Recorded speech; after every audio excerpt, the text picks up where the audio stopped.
Good evening and welcome to the next episode of Kensuke's Kingdom by Michael Morpurgo. Now we're on chapter 8 at the moment, which is called Everyone Dead in Nagasaki. And Michael and Kensuke have gone fishing. And during this time, Kensuke has told Michael about his life and how he ended up on the island. And he was recently telling Michael how poachers had come to the island and killed a lot of the orangutans. And he said right at the end something very important. Kensuke had said, because the people had done so much, had been so cruel towards the orangutans, he regarded all people as killer people. I hate all people. I think I not want to see people again. So that's how he ended up. So Kensuke very much doesn't want any other people on the island. That's clear. And it tells the story now. Then one day I need big fish to smoke. I go fishing in this boat. Wind blow wrong way. I go far out. Sea pull me away very strong. I try to come back my island. It is no good. I am old. Arms are not strong. When night comes I am still far away. I very frightened. I sing. It make me brave. I hear shout. I see light. I think I dream. Then I hear another song in dark.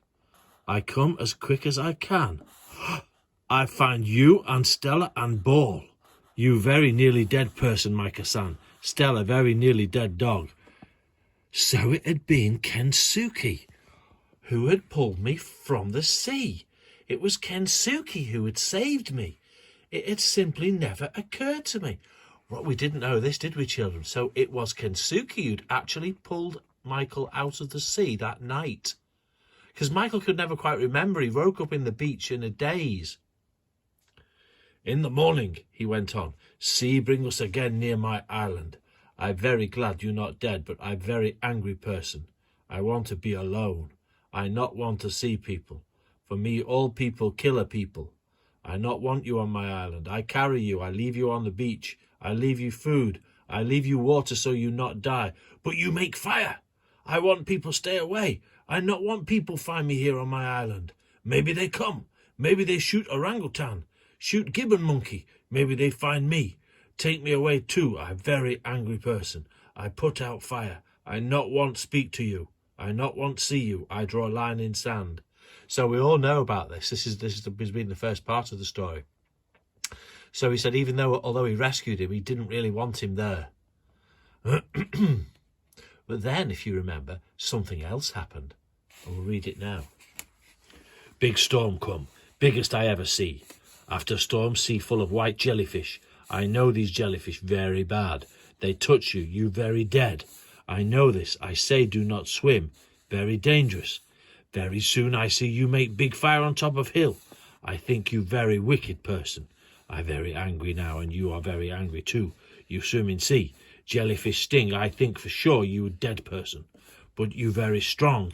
You live. I bring you into cave. I have vinegar. I make from berries. Vinegar kill poison. You live, Micah, but for long time you very sick boy. You strong again, and we friends now. We very good friends.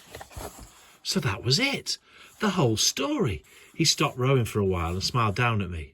You are like son to me now. We happy people. We paint. We fish. We happy. We stay together. You my family now, Micah-san. Yes? Yes, I said. And I meant it and felt it too. So Kensuke's got it in his head, everybody, that he doesn't mind Michael now because he saved him, obviously. In Kensuke's mind, Michael has arrived and he's going to be a little family. But Michael already has a family, doesn't he? And they're elsewhere. He let me take the oar and showed me how to row his way, standing up, feet well planted apart. It wasn't as easy as he made it look. Clearly he trusted me to get back, for he sat back in the bow of the outrigger to rest and fall asleep almost at once, his mouth open, his face sunken. He always looked even older when he slept, So now Michael's going to be in charge of the boat. Michael's in charge, and Kensuke's having a sleep. Kensuke's having a sleep while Michael's in charge at the back of the boat. Oops, I'll just put him on there.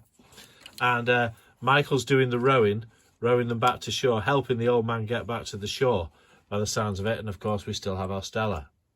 But you see, I'm not sure whether Michael wants to be Kensuke's family, although he obviously likes him. I owed him so very much. He'd saved my life twice, fed me and befriended me. He was right. We were happy and I was his family. But I had another family too. I thought of the last time I'd been out in a boat, of my mother and my father, and how they must be grieving for me every day and every night. By now they must surely believe I was drowned, that there was no chance I could be alive. But I wasn't drowned. I was alive. Somehow I had to let them know it. As I struggled to bring the outrigger back to the island that afternoon, I was filled with a sudden, powerful longing to see them again, to be with them. I could steal the boat, I thought. I could row away. I could light a fire again. But I knew even as I thought that I could. But I knew even as I thought it that I could not do it. How could I ever leave Kensuke now, after all he had done for me? How could I betray his trust?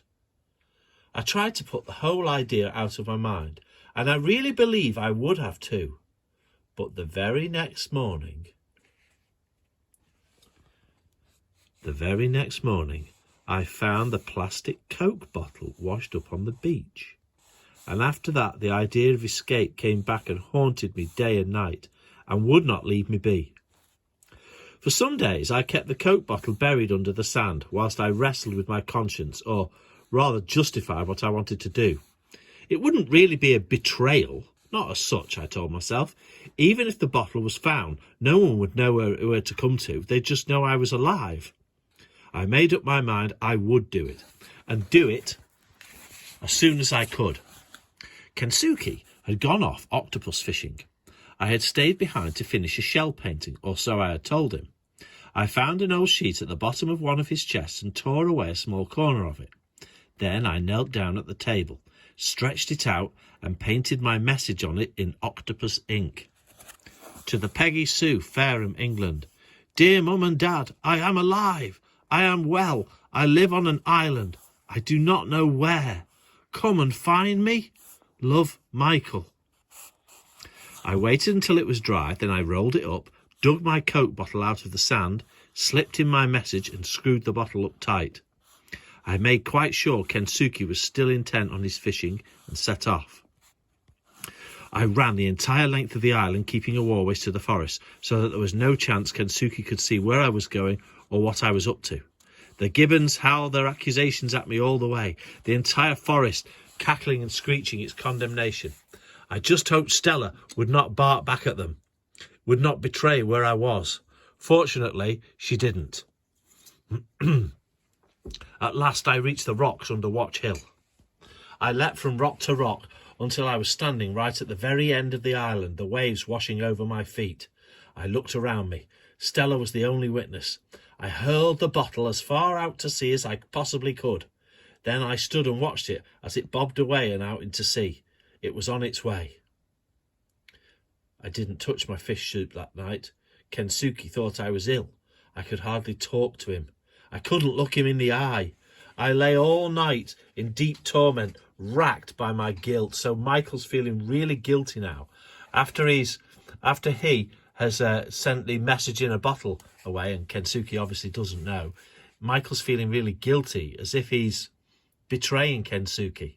But all Michael wants to do is contact his parents. And at the same time, I was still hoping against hope that my bottle would be picked up.